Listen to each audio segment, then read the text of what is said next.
Okay. Get that camera ready too. Yeah, right? I want to record this whole thing. So we just pulled in the range with the Lex. So let's take a look at our practically free Range Rover.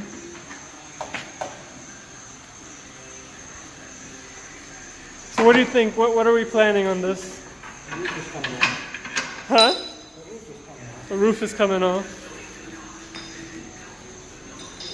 What else?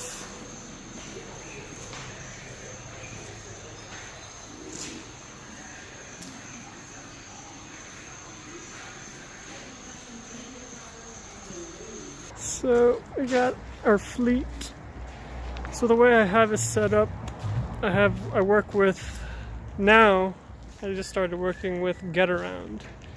I think I'm the only one in this area who does Getaround. I know they have them in Jersey City or Hoboken or something like that. But Getaround works very different. I'll explain that later. But all of these are Turo / Getaround cars. But these particular ones are on Getaround because people need access to them 24 hours. So I have them lined up like this. And then the rest on this side. Gotta pull in a couple of these spaces. Yeah, I have a guy coming to clean up my yard. Hopefully tomorrow. These are more Turo cars back there. Not these buses. I rent some spaces. Pack up the place. Cover my rent. Some more of my Turo cars. Another Project RV I bought more than a year ago. Drove it once from where I picked it up and I parked it here and hasn't moved since. Should probably sell it, but I promised myself I'd take my family on a trip before I do. Yeah, one day. My cousin is probably the only one who's gonna, he's probably the only one who's gonna ever make me get off my butt and do something on that thing. Ooh, nice Mercedes. So, it doesn't look like, right next to Teterboro Airport. So it doesn't look like 50 to 60, but it is actually 50 to 60 because obviously most of the cars are out right now. Not most of them, less than half of them.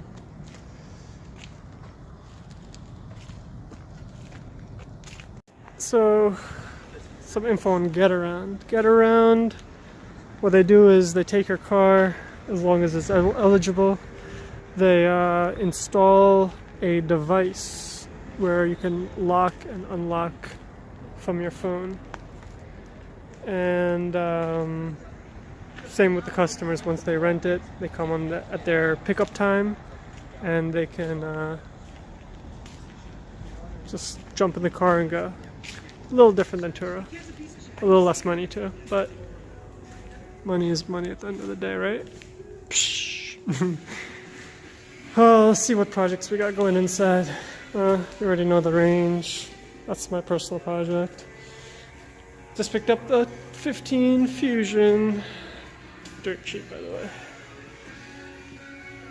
Not too bad. We had to rebuild the suspension, control arm, shock, stabilizer link, blah blah blah. Real light damage. Just needs a fender, light, bumper repair, hood repair, and you're good to go. Come on, 2015 Fusion with 40,000 miles for $3,000. Yeah. Now this is my project. Really small, not bad. Similar damage to the Fusion. 2019 Coupe Mini Countryman. Pretty light damage, no airbags, thank God. Oh, door repair, mirror, fender, headlight. Headlight looks good, but yeah, a couple of cracks here and there, and once they're cracked, just replace them. Oh no, 2019 at least. If it's an older car, no, I'll just glue it, epoxy it, but it's a 2019, I need it to be perfect. Fog light cover. Same thing, we just rebuilt the... This actually cost a lot because just in parts cost $3,000. It doesn't look like 3,000 in parts, but everything had to come from Mini because I could not find a junkyard in America with the same parts. So we got the rim, the shock, control arm, spindle. That's about it. I already scratched up the rim. Sucks. Brand new, but whatever. Yeah, that's pretty much it. This should be ready in a few days. Probably end up putting it up on rental. Should probably sell it. Beamer 3 Series. New bumper because somebody crashed. Who rented the car. Here's a new bumper. All painted. And fender. All painted and mounted. Yeah, it's a piece of junk car, but old fender. But it does the job. It rents, makes money. What else can you ask? And then one of my first original Mustangs, not a GT or completely base, V6. But still, we're having a, well, if you really want to get into the story, let's go over here and I can show you what's left of my favorite Mustang. If you look at it, it does say 5.0 on the fender. And yeah, I used to have a 2017 5.0 Coyote motor. I don't know anything about these cars, but it was a lot of fun to drive. And yeah, it was stolen slash totaled. Stolen slash crashed and totaled. But love Turo. Insurance covered it. And instead of getting another one, I just ended up buying like 10 more cars.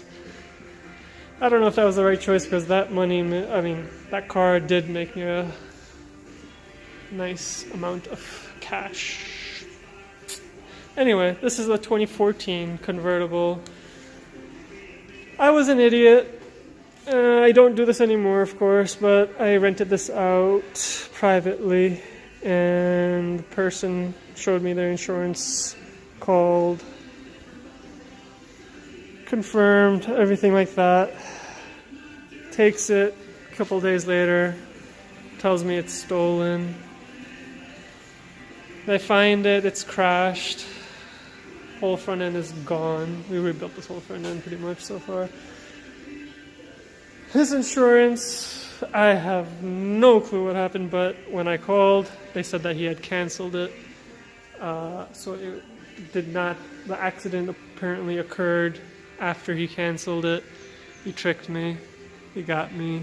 I will never, I will never. I will never rent a car outside of Turo or Getaround because this is not the first time this happened. Let's just say that. If this was the first time, yes, I would probably continue renting cars privately, but this is not the first time this has happened. 2018, I mean, this cost me out of my pocket probably, I don't know, I have to add it up, between 5 to 7 grand to fix. It was bad. Parts were expensive. Oh, don't even get me started. All the airbags exploded. Yeah, the seats are out because everything needs to be replaced.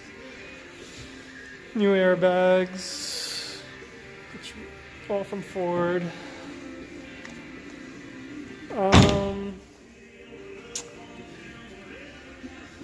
Yeah. So, like I said, this is not the first time this has happened when I rented outside and I had to cover out of pocket.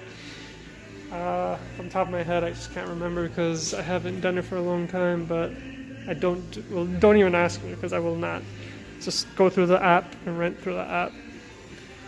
Yeah, of course, my personal insurance would cover it, but is it worth paying, using my insurance and then them not renewing me forever again?